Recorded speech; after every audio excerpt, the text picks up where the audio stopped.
तीन पुत्र हैं तारकासुर। सावधानी से कथा सुनिएगा। आज का दिन आपके लिए बहुत शुभ है, क्योंकि आर्द्रा नक्षत्र और मार्गशीर्ष मास कथा का शिवरात्रि का अवसर। बहुत सावधानी से सुनिए।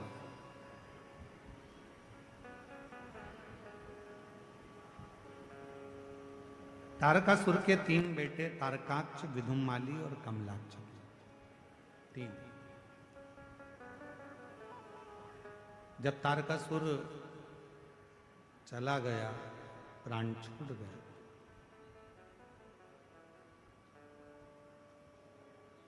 शिव जी का ऐसा भक्त था तारकासुर, भगवान शंकर का ऐसा उपासक था तारकासुर, जो था असुर। शिव की भक्ति के बिना एक क्षण नहीं रहता।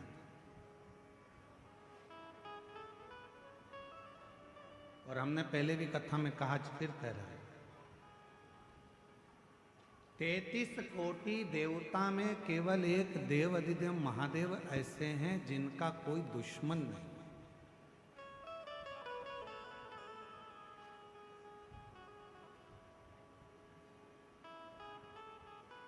33 कोटि देवता में केवल एक देव अधिदेव महादेव है जिनका कोई दुश्मन नहीं है। देवता भी उनकी पूजन करते हैं, गंधर्व भी उनकी पूजन करते हैं, अप्सराएं भी उनकी पूजन करती हैं, पशु भी उनकी पूजन करते हैं, पक्षी भी उनकी पूजन करते हैं, नाग भी उनकी पूजन करते हैं, किन्नर भी उनकी पूजन करते हैं। जिनका आराधना साधना सब करते हैं वो केवल एक हैं, देव अधिदेव महादेव। सब पूजन।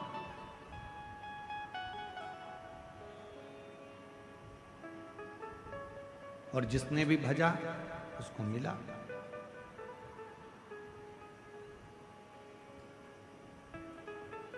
ऐसा दुनिया में कोई नहीं है जिसने शंकर भगवान का भजन करा हो, शिव का नाम लिया हो और उसको भगवान शंकर ने नहीं दिया।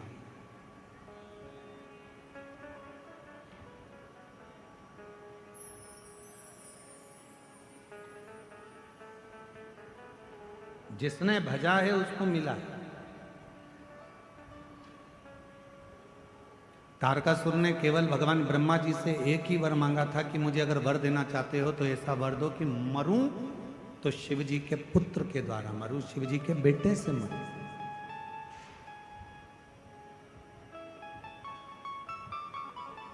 यदि मेरे प्राण जाएं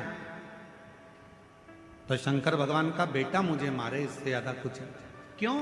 क्योंकि तारकासुर ये जानता था कि शंकर भगवान ने अखंड समाधि लगा ली है। माता सती के जाने के बाद शिवजी अखंड समाधि में डूब गए हैं। वो विवाह नहीं करना चाहते, शादी नहीं करना चाहते। तो उनके मन में आया, अगर शिव विवाह नहीं करेंगे तो मेरी साधना तो अधूरी रह गई।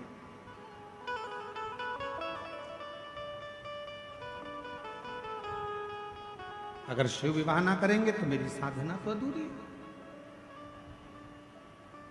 तब तारकासुर ने वर मांगा भगवान ब्रह्मदेव से कि अगर मरूं तो शंकर भगवान के बेटे के द्वारा, पुत्र के द्वारा मरूं।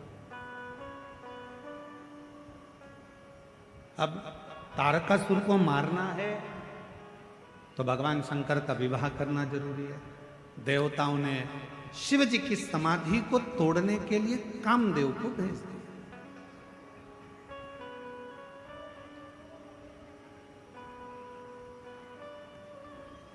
अब शास्त्र कहता है कि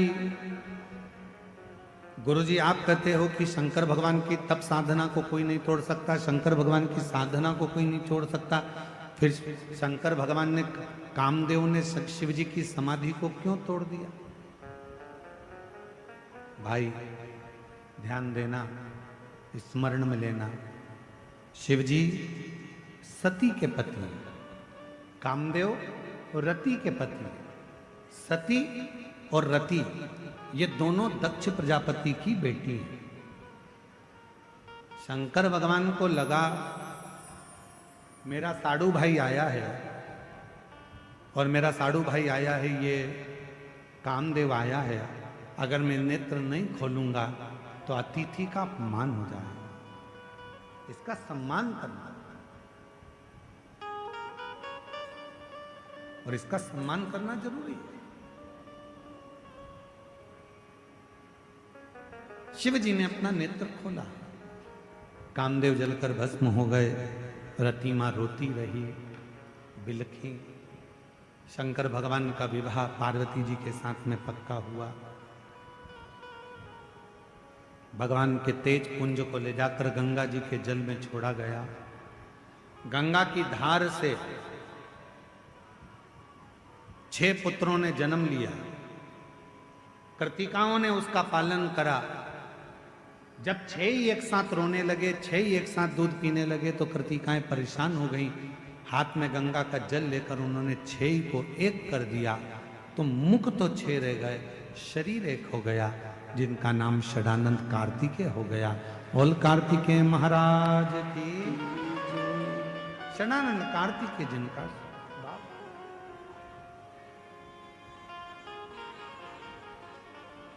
अब यही कार्तिकेय बाबा जब तारकासुर को मारने के लिए जाते हैं, चले, पार्वती जी ने रोका कार्तिकेय को कि षडानंद थोड़ा रुक जाइए। षडानंद ने कहा मां किस लिए? कहा कार्तिकेय, जिस तारकासुर को तुम मारने के लिए जा रहे हो, उस तारकासुर के हृदय में तुम्हारे पिताजी भगवान शंकर बसते हैं। हमने कल भी कहा था, आज फिर कहते हैं, जिसके हृदय में शिव बसा हो, जो भगवान शंकर की आराधना करता हो, साधना करता हो, उपास करता हो, शिव के भक्ति में जो डूबा रहता हो, शिव साधना में जो डूबा रहता हो, आप सबसे निवेदन है, प्रार्थना है, प्रयास करना कि शिव भक्त के मन को कभी मत दुखा। शिव भक्त के मन को कभी ना दुखा, कभी।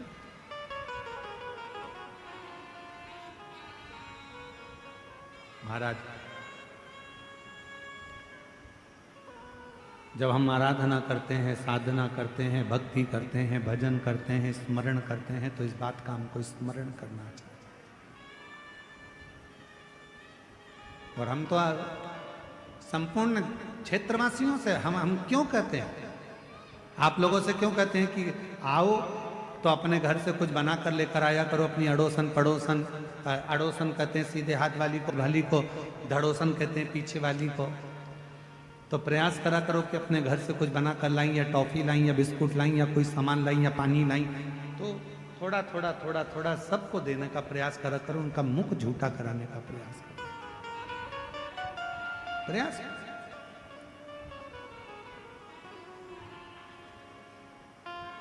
इसका बड़ा फल है और बहुत फल इसका प्राप्त होता है, बहुत। महाराज,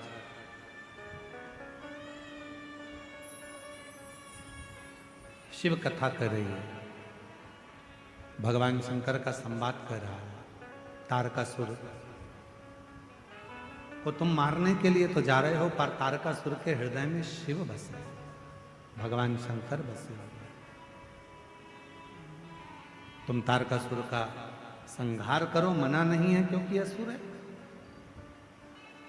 पर इतना याद रखना कि तारकासुर के हृदय में बाण ना लगे,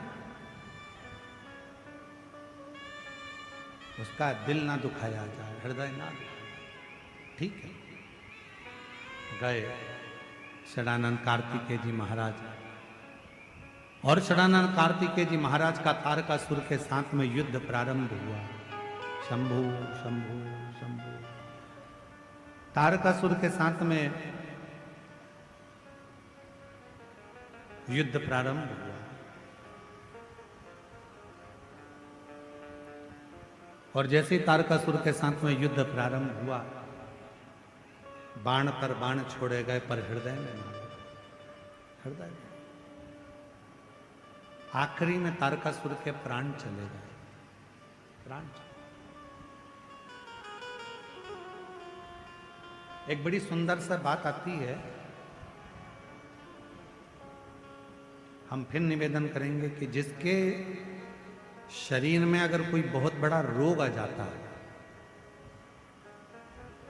कोई बहुत बड़ी बीमारी अगर शरीर में लग जाती है, कोई रोग लग गया, कोई बीमारी लग गई, कोई बहुत बड़ा रोग आ गया, बीमारी आ गई, डॉक्टर को दिखाओ, जांच भी कराओ, हॉस्पिटल भी जाओ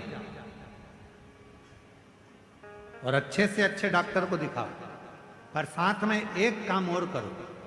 जब बहुत बड़ी बीमारी लग गई, उसका कोई हल नहीं निकल रहा, कोई रिजल्ट नहीं आ रहा, डॉक्टर की दवाई भी चल रही है, जांचें भी चल रही है, तो साथ में एक बेलपत्र लो, बीच वाली पत्ती पर एक चावल का दाना रखो, बीच वाली पत्ती, एक दुर्वा, दुर्वा जानते हो ना, दूब, हरी दूब, एक दुर्वा और एक पीला कनेर का फूल, ये साथ में रखकर नंदी के पास बैठकर त्र्यंबक मंत्र का जाप करो। और अगर मालूम पड़े कि त्र्यंबक मंत्र नहीं आता है तो पंचाक्षर मंत्र का जाप करो, नमः शिवाय। षडाक्षर मंत्र का जाप करो, ओम नमः शिवाय। और वो भी नहीं ले सकते तो नंदी के पास बैठकर श्री शिवाय नमस्तुभ्यम बोलकर अपने मन का भाव कहकर, बाबा बहुत रोग से ग्रसित हूं, मेरे महाकाल राजा, मेरे बाबा केदारनाथ, मेरे बाबा अमरनाथ, हे मेरे बाबा कृष्णेश्वर नाथ, कृपा करो, रोग से मुक्त करो। बाबा से प्रार्थना कर कर जो चावल, बेलपत्र, दुर्वा, कनेर का पुष्प है वो शिव जी के ऊपर समर्पित कर दो। और एक लोटा जल, जिस ओर जल बहता है उत्तर की ओर, उससे विपरीत में खड़े हो दक्षिण की ओर, दक्षिण की ओर खड़े होकर उत्तर की ओर मुख कर कर जल चढ़ाना प्रारंभ करो, धीरे धीरे उसी बेलपत्र के ऊपर। जल पूरा चढ़ जाए, उसमें से दुर्वा, बेलपत्र औषधि के रूप में बाबा से मांग कर लाओ। बेलपत्र दूसरे दिन सुबह खाली पेट उसको खा लो, और दुर्वा प्रदोष काल में शाम के समय, जब प्रदोष काल आए उस समय पर उस दुर्वा को चबा चबा कर खा लो। धीरे धीरे धीरे धीरे रोग का निवारण होने लगेगा और तुम्हें दवाई लगने लगेगी, औषधि।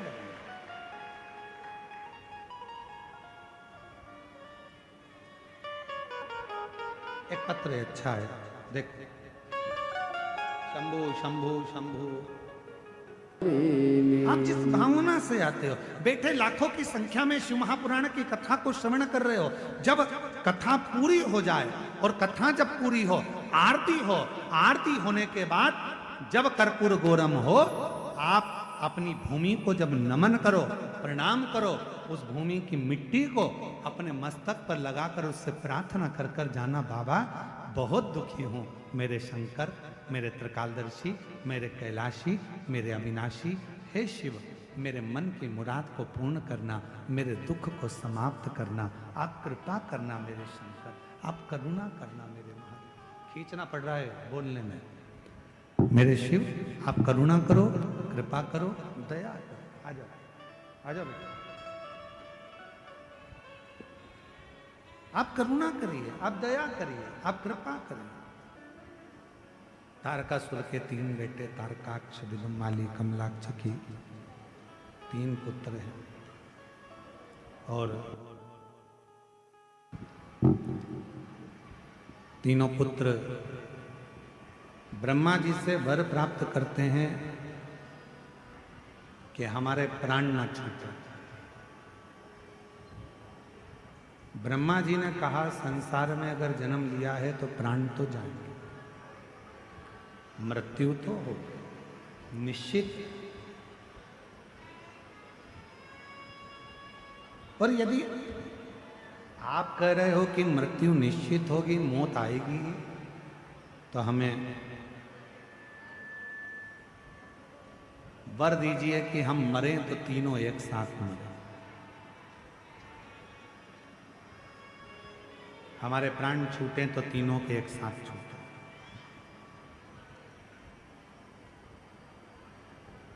3 पुरी का निर्माण कर दिया, 3 नगर बसा दिए, और 3 पुरी का निर्माण कर कर 3 नगर बसाकर और 3 नगर में उनका निवास हुआ। आ जाइए।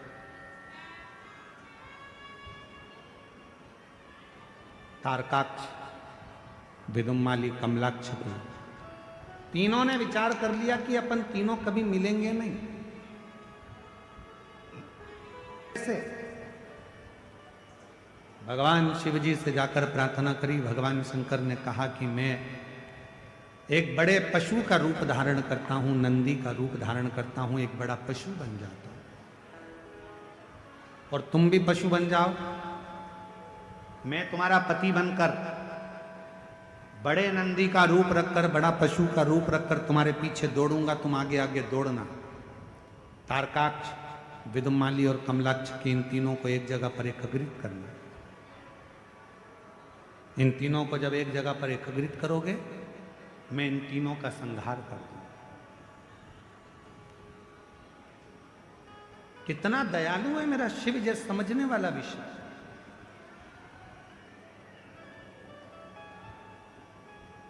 मेरे शंकर भगवान ने, मेरे भगवान ओघड़ दानी ने, मेरे शंभू ने, मेरे त्रिकालदर्शी, मेरे कैलाशी ने मनुष्य को पंख नहीं दिए। पंख दिए हैं तो केवल पक्षी को दिए। और मान लो आज के समय में अगर पंख मनुष्य को लग जाते तो वो मनुष्य टिकता है एक जगह पर। थोड़ा सा धन आता है और व्यक्ति अभिमान में फूल जाता है। थोड़ा सा वैभव आया और व्यक्ति अभिमान में फूल गया। थोड़ा सा सत्ता मिली, कुर्सी मिली, पद मिला, प्रतिष्ठा मिली और व्यक्ति अभिमान में फूल गया।